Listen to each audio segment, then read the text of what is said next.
আপোষের নেত্রী। কারণ আপোষটা কেন, এটা একটু আপনাদের শ্রমিকদের জানার দরকার। যখন 1990-এ স্বৈরাচার সরকার ছিল এরশাদ, তখন উনি ক্ষমতায় এসে ওনাকে একটা প্রস্তাব দিছিল, আপনি রাষ্ট্রপতি হন, আপনি এইটা হন, আপনি ওইটা হন, এরকম ভাবে ওনার কাছে যায় এটা কি করছে, তাকে প্রস্তাব দিছে। সে বলছে যে না, আমি অন্তত পক্ষে এই দেশের মানুষের সাথে বেইমানি বা গাদ্দারি করতে পারবো না। এটা ছিল প্রথম ধাপ। আচ্ছা, তারপর হচ্ছে আপনারা এখন শুনতেছেন যে গণতন্ত্র গণতন্ত্র। গণতন্ত্রটা কি? এই গণতন্ত্রটা হচ্ছে ভোট অধিকার। আমি যদি আমার অধিকার খাটায় ভোট দিতে পারি, তাহলে আমি অধিকার খাটায় চেয়ারম্যান, মেম্বার, এমপি কে বলতে পারবো আমার ভোটে তুমি এমপি হইছো, আমার অধিকার আমাকে নিশ্চিত করো। আর যখন আমি শুয়ে থাকবো, ভোট দিতে পারবো না, তখন এমপির কাছে গেলেই মোটা টাকা ক্যাশ লাগবে, কারণ সে মোটা টাকা ক্যাশ দিয়ে সে এমপি হয়েছে। কি তাহলে একটা ভোট অধিকারে কি হয়, মানুষের জীবন মান পরিবর্তন হয়। তারপরে হচ্ছে গণতন্ত্র কি, সেটা হলো কথা বলার অধিকার, বাক স্বাধীনতা। বাক স্বাধীনতা যদি ফিরে পাই, তাইলে আমরা যে কোথাও আন্দোলন সংগ্রামে আমাদের ভূমিকা নিতে পারবো না, নিতে পারবো না, নিতে পারবো। এবং আরেকটা বিষয় বলি, যেটা হচ্ছে আমাদের একটা অ্যাডভোকেসি কমিটি করা হয়েছে জাতীয় পর্যায়ে, যেটা হচ্ছে 12টা জাতীয় ফেডারেশন সমন্বয়ে। সেইখানে শ্রমিক দলবাদ নাই, আমাদের জাতীয় শ্রমিক জোটও কিন্তু বাদ নাই, সবার সমন্বয়ে কি করা হয়েছে, স্টপ একটা কমিটি আছে, ওই কমিটি থেকে আবার কি করা হয়েছে, অ্যাডভোকেসি অ্যালায়েন্স করা হয়েছে। সেখানে নজরুল ইসলাম খান ভাই মনে হয় সবাই চিনেন নাকি? হ্যাঁ হ্যাঁ, উনি হচ্ছে আপনার আহ্বায়ক।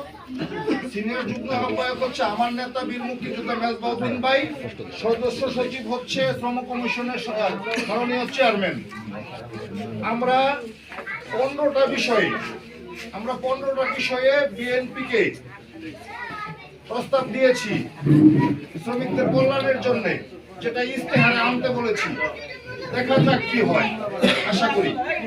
আমরা এই 15টা সাবজেক্ট সচিবালয়ে দিয়েছি। এখন আমরা কেন দিচ্ছি, কেন করতেছি, আজকে যেহেতু একটা জায়গায় আসছেন, আপনাদের জানা উচিত। যেহেতু বৃহৎ বৃহৎ দলগুলো আছে, এই দলগুলো ক্ষমতায় গেলে পরের দিন মনে থাকে না, যার জন্য আমরা কাজ করতেছি যাতে ইস্তেহারে ঢুকে, আর ইস্তেহারে ঢুকলে আমাদের এটা মানতে হবে। যেমন আমাদের সংসদে কি ঢুকছে, সংবিধান, নাকি? সংবিধান ছাড়া কিছু হয়? সংবিধানের 15 নম্বর অনুচ্ছেদে আছে খাদ্য, চিকিৎসা, বাসস্থান, কি বস্ত্র আছে না, শিক্ষা আছে না, এগুলো হচ্ছে মৌলিক অধিকার। আর মৌলিক অধিকারগুলোই হচ্ছে শ্রমিকদের অধিকার। কথাগুলো বুঝতে পারছেন? যেহেতু আমরা শ্রমিক সংগঠন করি, যার জন্য আমাদের সকল কিছু জানা দরকার। সরকার আইন পাশ করছে, আইন পাশ করার সাথে সাথে সরকার মনে করে যে এই আইনটা সকল শ্রমিক শ্রেণী বা মানুষ জানে, এটা অটোমেটিকলি আপনার জেনে নিতে হবে। আমি একজন নাগরিক হিসেবে আইনটা পাশ হয়েছিল, আমার জানতে হবে, জানলে আমাদের অধিকারগুলো দাঁড়াবে। কথাগুলো বুঝতে পারছেন? এখন আমরা কোনো দলকে ছোট করব না, কোনো দলকে ছোট করে কথা বলবো না, কারণ আমাদের সবার সাথে কাজ করতে হয়। আর বিশেষ করে যেটা না বললেই নয়, এখন খালেদা জিয়া উনি শুধু বিএনপির নেত্রী না, উনি সমগ্র জাতির, বাংলাদেশের যে ধর্ম বর্ণ যারা আছে সকলের নেত্রী উনি। শুধু যে বিএনপি নেত্রী, আমরা বলবো যে বিএনপি নেত্রীর জন্য আসছি না, এখানে আওয়ামী লীগ বলে, বিএনপি বলে, যত সর্বদলীয় সবার নেত্রী উনি। কারণ উনি গণতন্ত্রের মা বলা হয় যাকে, আপোষহীন বলা হয় যাকে, যারা উপাধি দেওয়া হয়েছে। আর ওনার ইতিহাস আমি বললে মোটামুটি ভাবে 1-1.5 ঘন্টা লেগে দেবো। নর্মাল একটু একটু খালি আংশিক শিরোনাম গুলো বললে তাই বলবেন আবার ভাই কি দল করে নাকি? না, দল মত নির্বিশেষে একজন ভালো লোককে ভালো বলতে হবে, খারাপ লোককে খারাপ বলতে হবে। এই রাস্তা কেন হইলো না বা কেন কম হয়েছে, এটা আপনার অধিকার, আপনি বলতে হবে। যদি বলতে পারেন তাহলে আপনাকে একজন মানতে বাধ্য, যদি না বলতে পারেন তাহলে আপনাকে কেউ মানতে বাধ্য না। তেমন যেমন মনে করেন আমরা শ্রমিক শ্রেণী ভালোবাসবো, কাকে ভালোবাসবো? যে আমাদেরকে ভালোভাবে কাজ দিবে, আমাদের অধিকার দিবে, ন্যায্য মজুরি দিবে, সম পরিমাণে কি আমাদের মাঝে অনুদান বন্টন করবে, কি আমরা তাদেরকে অটোমেটিকলি ভালোবাসবো। কিন্তু আমি বলবো একটা কথাই, যে আপনারা যারা দল করেন তারা শুধু একটা কথাই বলবেন শ্রমিকদের মাঝে গিয়ে, শ্রমিকদেরকে আপনারা দিতে পারবেন। প্রয়োজনে আপনার প্রার্থীর সাথে কথা বলেন যে শ্রমিকদের জন্য আমরা কি করা যায়। আমরা যদি এই শিল্প অঞ্চলে, শিল্পকুঠিতে, যে আপনার শিল্প জোনে যদি মনে করেন যে না টঙ্গী পশ্চিম পূর্ব দিকটা শ্রমিকদের জন্য হাসপাতাল করা যায় কিনা ভাই, যে প্রার্থী আছে ধরেন গাজীপুর বাইপাস, ওইখানে একটা শিল্প আছে, ওইখানে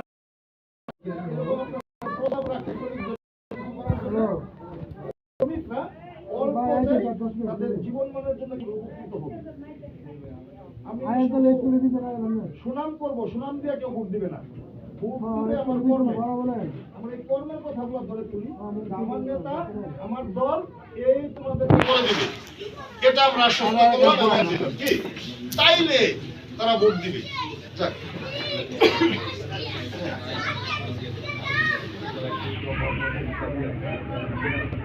তারপরে হচ্ছে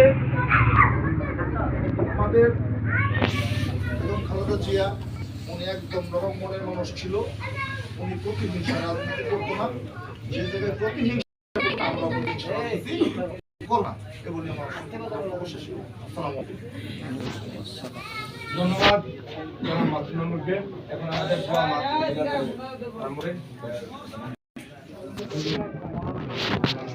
আমাদের মাঝে করবেন মাওলানা মোহাম্মদ কাউসার মাহমুদ এবং আপনার সাথে সহযোগী সভাপতি মাওলানা মোহাম্মদ।